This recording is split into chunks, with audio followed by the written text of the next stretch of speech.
Bismillahirrahmanirrahim. Assalamualaikum warahmatullahi wabarakatuh.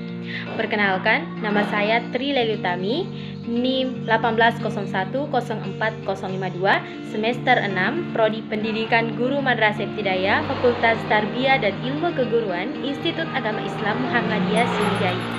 Nah, pada kesempatan kali ini saya mendapat tugas untuk melaporkan hasil magang 2 di SD 102 Sriwijaya, tepatnya di kelas 2. Iya, sebelum itu saya ingin memaparkan dulu apa sih tujuan dan manfaat magang itu sendiri. Nah, yang pertama, tujuan magang. Tujuan magang 2 yaitu memantapkan kompetensi akademik kependidikan dan kaitannya dengan akademik bidang studi dan memantapkan kemampuan awal calon pendidik mengembangkan perangkat pembelajaran melalui yang pertama, menelaah kurikulum dan perangkat pembelajaran yang digunakan guru. Yang kedua, menelaah strategi pembelajaran yang digunakan guru. Terus yang ketiga, menelaah sistem evaluasi pembelajaran yang digunakan guru. Terus yang keempat, merancang RPP. Terus yang kelima adalah mengembangkan media pembelajaran. Yang keenam, mengembangkan bahan ajar. Terus yang terakhir adalah mengembangkan alat evaluasi. Terus yang kedua, ada manfaat. Adapun manfaat magang dibagi menjadi 3. Yang pertama, manfaat bagi mahasiswa. Mahasiswa diharapkan memperoleh daya penalaran dalam melakukan penelaah, perumusan, dan pemecahan masalah pendidikan yang ada di sekolah. Terus yang kedua, memperoleh pengalaman dan keterampilan untuk melaksanakan pembelajaran dan kegiatan manajerial di sekolah. Terus yang ketiga, memberi kesempatan untuk dapat berperan sebagai motivator, fasilitator, dinamisator, dan membantu pemikiran sebagai problem solver. Adapun manfaat bagi tempat magang, yang pertama, menciptakan kerjasama yang saling menguntungkan antara sekolah tempat magang dengan FTIK IAIN Sriwijaya. Terus yang kedua, memperoleh kesempatan untuk ikut serta dalam menyiapkan calon guru yang berdedikasi dan profesional. Terus yang ketiga, mendapatkan bantuan pemikiran, tenaga, ilmu, dan teknologi dalam merencanakan serta melaksanakan pengembangan sekolah.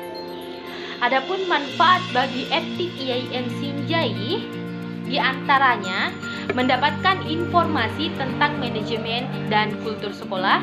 Terus yang kedua, mendapatkan informasi tentang proses membangun kompetensi pedagogik, kepribadian, dan sosial di sekolah. Terus yang ketiga, mendapatkan informasi tentang proses pembelajaran di sekolah. Dan masih banyak manfaat-manfaat yang didapatkan oleh seorang mahasiswa dan tempat magang maupun FTIK ya. Kita masuk ke bab 2, yaitu hasil. Adapun yang saya ingin laporkan di bab 2 ini, yang pertama adalah penelaahan terhadap kurikulum dan perangkat pembelajaran yang digunakan oleh seorang guru. Nah, adapun aspek yang diamati, yang pertama adalah kesesuaian silabus dengan SK dan KD. Deskripsi hasil penelitiannya adalah berdasarkan hasil telaah tentang kesesuaian silabus dengan SK dan KD, yaitu selama kami magang di sekolah tersebut, guru tersebut belum menggunakan RPP dikarenakan sementara mengikuti yang namanya KKG. Dan sampai kami penarikan pun belum selesai KKG-nya karena dikarenakan adanya wabah virus corona. Nah, tetapi kami menggunakan cara lain untuk memperoleh informasi tersebut, yaitu dengan teknik wawancara atau interview kepada guru di sekolah tersebut. Dan pihak guru menjelaskan perihal tersebut, katanya, kami bertindak sesuai prosedural yang ada dan menyesuaikan antara silabus dengan SK dan KD, dan kami membuat RPP mengikuti silabus, dan memang itu merupakan acuan seorang pendidik dalam melakukan kegiatan belajar mengajar. Nah, itu kata guru di sana. Ya, adapun sub yang kedua tentang kesesuaian indikator dan KD. Nah, berdasarkan hasil telaah saya di sekolah tersebut, khususnya di kelas 2 SD, yaitu dengan melihat RPP sebelumnya, karena belum menggunakan RPP dikarenakan sementara proses KKG. Nah, di situ saya melihat sudah sesuai antara indikator dan KD yang digunakan oleh seorang pendidik, karena tidak bisa memang tercipta indikator tanpa adanya kompetensi dasar, dan kompetensi dasarlah menjadi acuan munculnya indikator, dan dari indikatorlah bisa muncul evaluasi atau penilaian untuk peserta didik. Terus yang ketiga itu kesesuaian materi dan KD. Berdasarkan hasil telah yang saya lakukan di kelas, berhubung pada saat saya magang kan guru tersebut belum menggunakan RPP.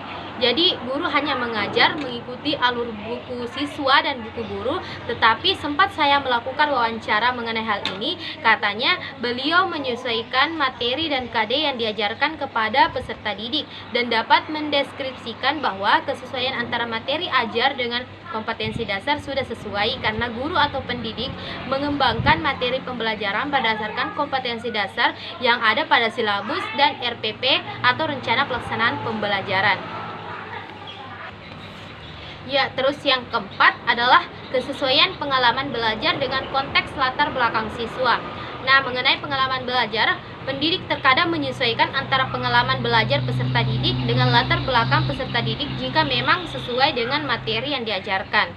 Terus yang kelima adalah kesesuaian alokasi waktu dengan cakupan materi. Nah, berdasarkan telah saya tentang kesesuaian alokasi waktu dengan cakupan materi kelas 2 di SD 102 Sinjai itu sudah sesuai, terbukti pada saat pendidik melaksanakan proses pembelajaran sesuai dengan alokasi waktu yang telah dicantumkan sehingga menyebabkan proses belajar menjadi efektif dan efisien. Terus yang keenam ada kesesuaian sumber belajar atau media dengan materi. Nah, berdasarkan hasil telaah itu tentang kesesuaian sumber belajar dengan materi sudah sesuai karena pendidik pada saat proses belajar mengajar dalam menyampaikan materi pada peserta didik memang terpaku kepada buku guru dan siswa sehingga sumber belajar dan materi sesuai. Sedangkan kesesuaian dengan media antara media dan dengan materi pembelajaran terkadang itu tidak sesuai dikarenakan berdasarkan yang pernah saya lihat proses pembelajaran ada materi yang bagus menggunakan media sedangkan guru tersebut tidak menggunakan media sama sekali. Ya, adapun bagian B itu penelaahan terhadap strategi pembelajaran. Ya, dalam pengamatan saya tentang penelaahan strategi yang digunakan pendidik di SD 102 Sinjai, yaitu pendidik tidak semua RPP yang dibuat oleh seorang guru itu mencantumkan strategi pembelajaran, akan tetapi hanya mencantumkan tentang model dan metode pembelajaran saja. Tetapi ada juga RPP yang lengkap. Ya.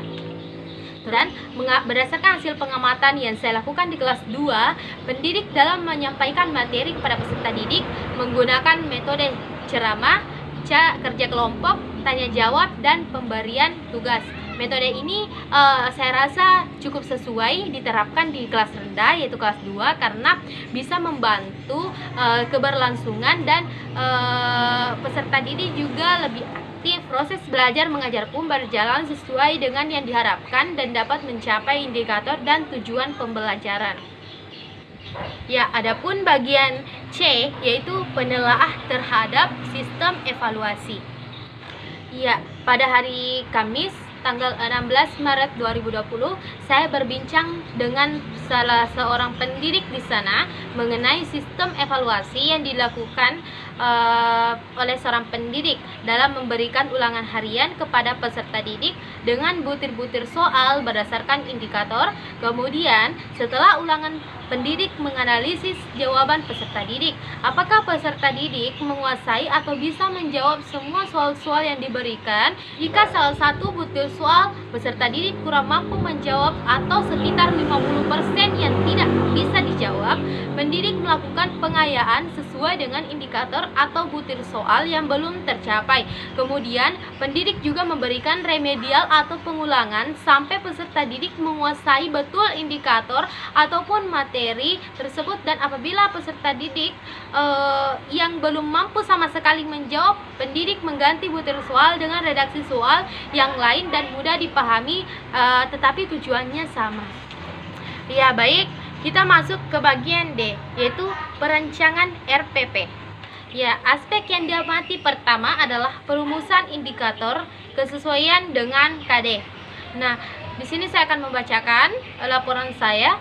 Berdasarkan hasil telah yang saya lakukan di SD 102 Sinjai di kelas 2, berhubung pada saat saya magang kan belum menggunakan RPP dalam sementara waktu diakibatkan oleh sementara melakukan atau mengikuti KKG. Tetapi saya lihat di RPP yang dipegang oleh seorang guru tentang kesesuaian indikator dan KD itu sudah sesuai, karena pendidik dalam membuat RPP dan merumuskan indikator pencapaian kompetensi berdasarkan kompetensi dasar yang ada pada silabus itu sudah memenuhi ketentuan bahwa indikator harus sesuai atau selaras dengan KD.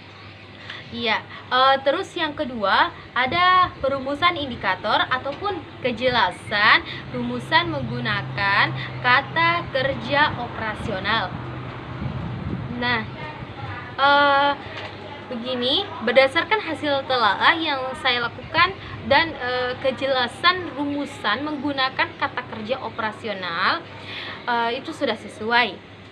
Itu terbukti pada RPP pendidik terdapat kata kerja operasional yang digunakan dalam perumusan indikator seperti kata mengidentifikasi, menjelaskan, menyebutkan, menerapkan, dan mencontohkan.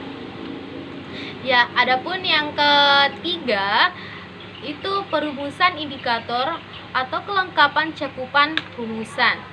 Nah, berdasarkan hasil telaah yang saya lakukan tentang perumusan indikator yang dicapai sesuai dengan kompetensi dasar yang telah ditentukan. Karena jika kompetensi dasarnya banyak, maka perumusan indikatornya juga banyak. Seperti dalam satu KD terdiri dari 3 atau 4 indikator. Nah, seperti itu. Terus yang kedua, bagian A, pemilihan materi dan kesesuaian KD. Nah, berdasarkan hasil telah yang saya lakukan tentang kesesuaian materi dan KD, yaitu sudah sesuai karena materi ajar yang diajarkan kepada peserta didik dapat mendeskripsikan bahwa kesesuaian antara materi ajar dengan kompetensi dasar sangat sesuai, dikarenakan guru atau pendidik mengembangkan materi pembelajaran berdasarkan kompetensi dasar yang ada pada silabus dan RPPE atau rencana pelaksanaan pembelajaran. Terus bagian B, ada pengorganisasian materi atau kesesuaian alokasi waktu dan cakupan materi. Nah, di sini saya akan bacakan tentang laporan saya. Itu sudah sesuai, terbukti pada saat pendidik melaksanakan proses pembelajaran di sana dengan alokasi waktu yang telah ditentukan, sehingga dapat menyebabkan proses pembelajaran menjadi efektif dan efisien. Terus bagian ketiga itu ada skenario ataupun pengalaman belajar tahap kegiatan pembelajaran minimal berdasarkan format IIK. Nah, berdasarkan hasil pengamatan belajar atau tahap kegiatan pembelajaran telah sesuai, dikarenakan dalam proses pembelajaran mengajar pada saat di akhir proses belajar pendidik memberikan penegasan atau penjelasan yang lebih kuat dan mudah dipahami peserta didik mengenai materi yang telah diajarkan oleh pendidik. Seperti itu. Terus bagian B, skenario atau pengalaman belajar atau tahap kegiatan pembelajaran berdasar pada active learning, student centered learning, dan pemberdayaan siswa.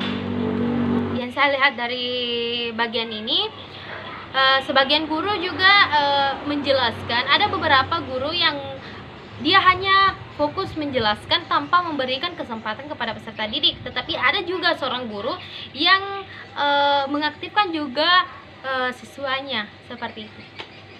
Terus bagian C, ada kesesuaian pengalaman belajar dengan konteks latar belakang siswa. Nah, di sini saya lihat seorang guru di sana ya menyesuaikan antara pengalaman belajar dengan konteks latar belakang siswa. Ya. Terus yang keempat, ada kesesuaian pendekatan model, strategi, metode, dan hakikat mata pelajaran. Berdasarkan hasil telaah saya tentang kesesuaian pendekatan atau model, strategi, metode, dan hakikat mata pelajaran itu belum sepenuhnya sesuai, karena yang tertera pada RPP yang saya lihat itu pendidik hanya mencantumkan model dan metode saja, sedangkan pendekatan dan strategi tidak dicantumkan dalam RPP pendidik. Nah, itu yang saya lihat. Tetapi sebagian guru juga ada yang mencantumkan seperti itu. Ya, di bagian kesesuaian pendekatan model, strategi, metode dengan materi, di situ ya yang saya lihat sudah sesuai ya.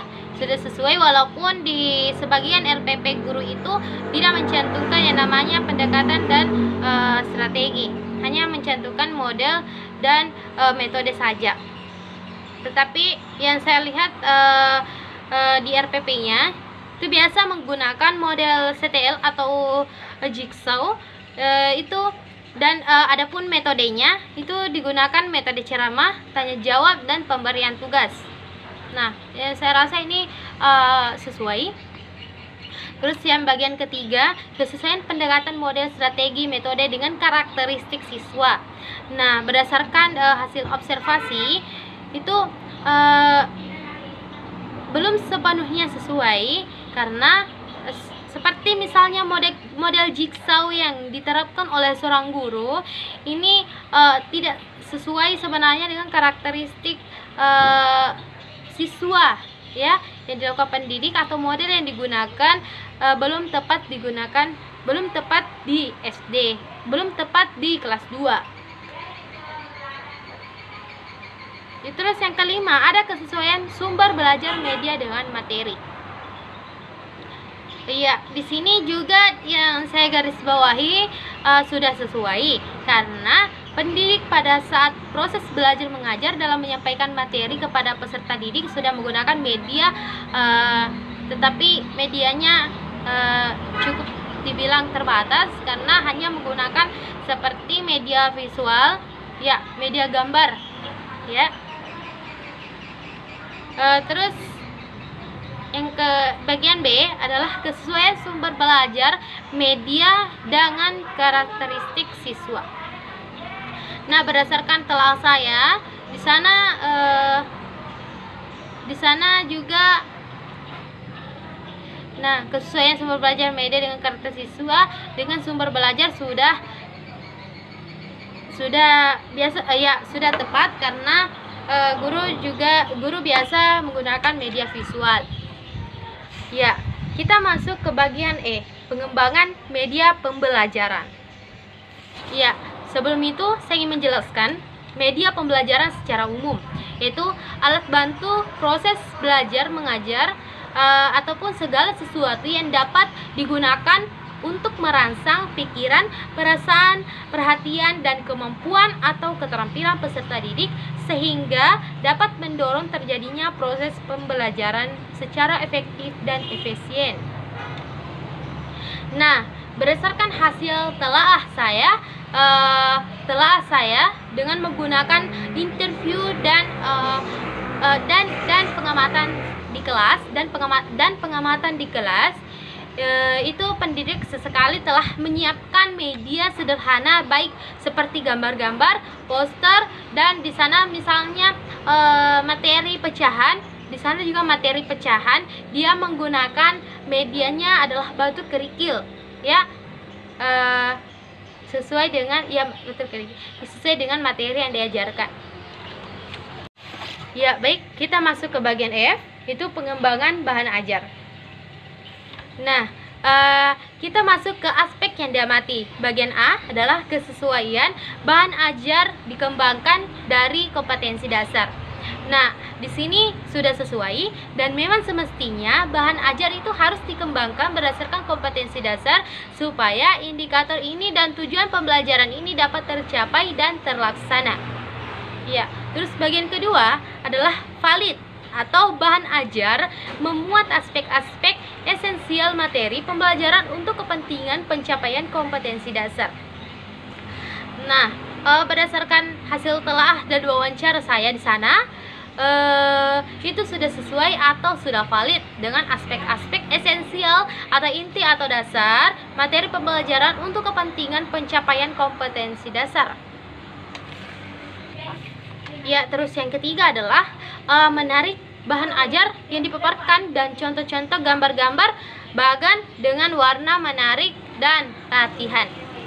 Nah, di sini seorang pendidik yang saya lihat belum menggunakan gambar-gambar ataupun bagan-bagan dengan warna-warna yang menarik, tetapi pendidik hanya memberikan sebuah contoh yang berkaitan dengan materi pada saat proses belajar mengajar dan latihan.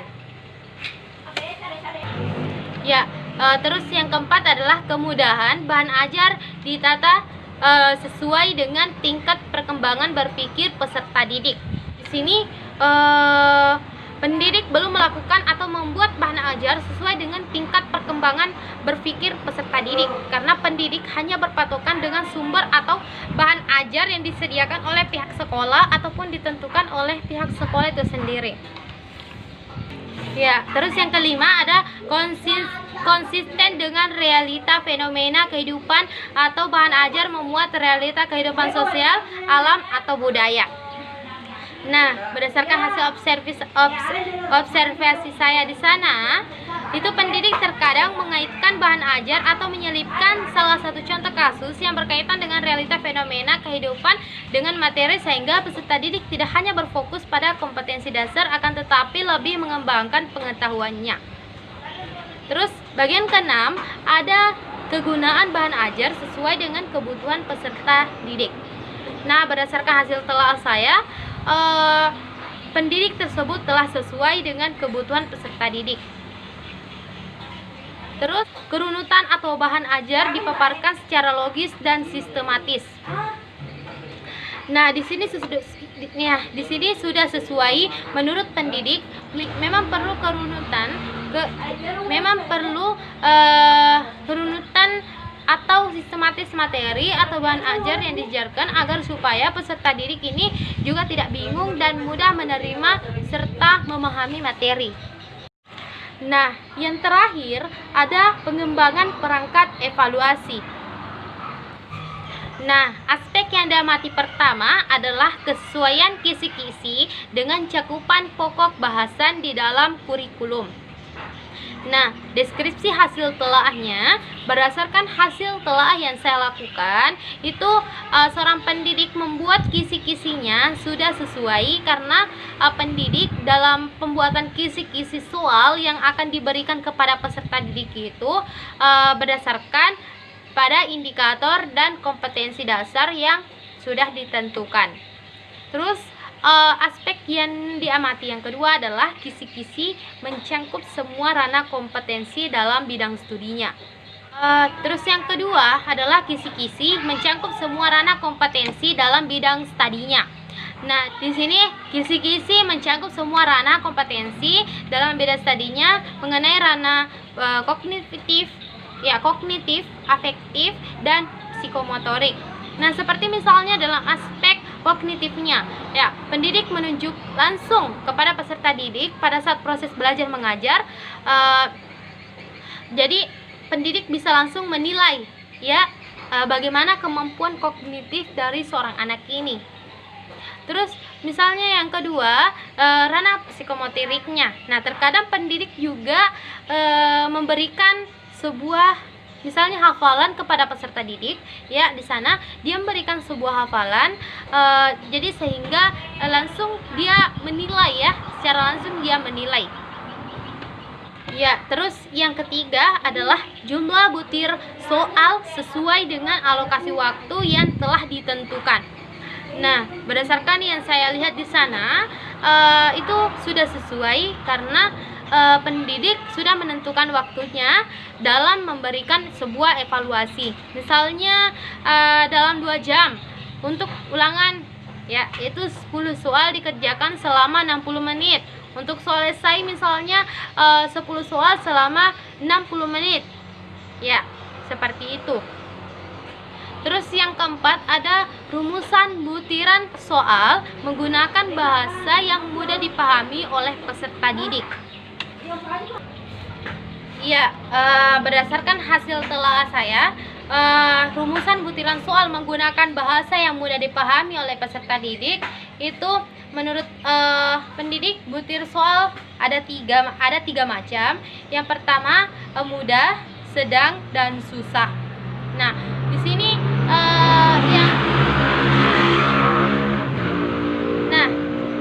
ada mudah, ada sedang, dan ada susah.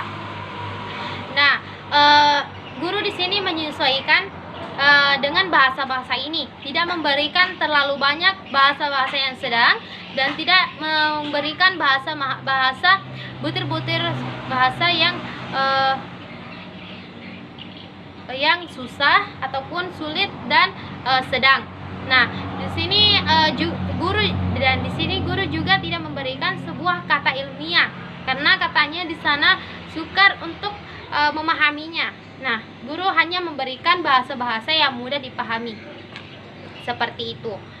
Ya, yang kelima adalah kesesuaian pilihan soal dengan tingkat perkembangan berpikir peserta didik. Nah, di sini juga sesuai, tetapi jika ada siswa yang belum mampu menjawab soal-soal itu, maka guru ini memberikan sebuah pengayaan ataupun remedial kepada peserta didik.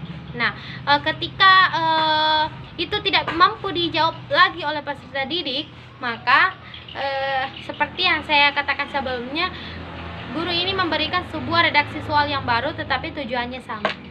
Seperti itu. Terus yang keenam ada kunci jawaban tersedia dan sesuai dengan butiran soalnya. Ya, adapun yang kelima adalah kunci jawaban tersedia dan sesuai dengan butiran soal. Nah, yang saya lihat di situ adalah kunci jawaban sudah tersedia di dalam RPP seorang pendidik dan butir-butir soalnya diambil dari buku paket guru dan buku paket siswa. Ya, baik, kita masuk ke bab 3 adalah penutup. Nah, di sini yang pertama adalah kurikulumnya. Di tempat magang saya itu sudah menggunakan kurikulum K13 dan sudah memenuhi standar nasional berupa SI dan standar SKL. Dan perangkat pembelajaran yang digunakan oleh pendidik adalah silabus, RPP, buku guru, dan buku siswa. Itulah tadi laporan magang 2 yang saya sampaikan. Lebih kurangnya mohon dimaafkan. Faiza Zamta Fatawakal Allah. Assalamualaikum warahmatullahi wabarakatuh. Salam pendidikan.